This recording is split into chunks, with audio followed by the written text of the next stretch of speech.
موسیٰ علیہ الصلاۃ والسلام کی جو والدہ تھیں وہ پیغمبر نہیں تھیں،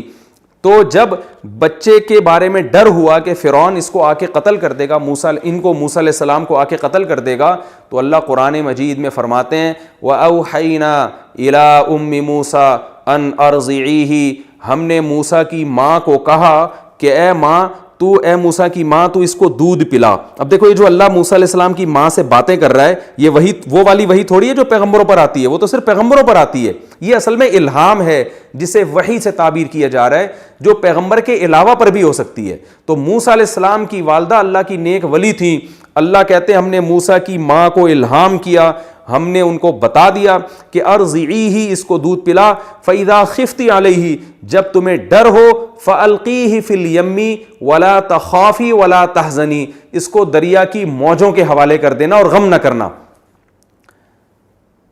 اب آپ بتائیں اپنے بچے کو دریا میں پھینک دینا یہ جائز ہے کیا؟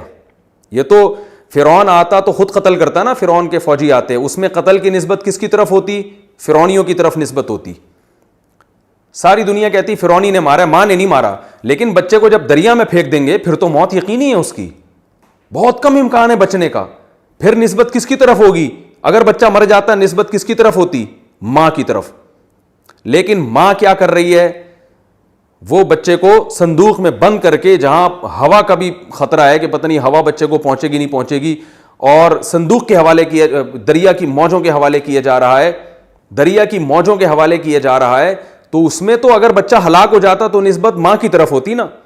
ماں گناہگار ہوتی، لیکن نہیں ہوتی گناہگار۔ کیوں نہیں ہوتی؟ کہ وہ جو کچھ کر رہی ہیں اللہ کے حکم پر کر رہی ہیں، اور اللہ موسیٰ علیہ السلام کی ماں کو آرڈر کیسے دے رہا ہے؟ فرشتے کے ذریعے نہیں، کسی اور ذریعے سے نہیں، اللہ ڈائریکٹ ان کے دل پہ القاء کر رہے ہیں۔ تو اس سے صاف پتہ چلتا ہے کہ ولی اللہ کو بعض دفعہ ایسا الہام ہوتا ہے جو اللہ کی طرف سے ہوتا ہے، اور اس میں اس ولی کو یقین ہو جاتا ہے کہ یہ خالصتاً اللہ کی طرف سے ہے، اور اس بیس پر کوئی وہ ایسا کام کر سکتا ہے جو عادت کے خلاف ہو، اس میں بظاہر ہلاکت ہو،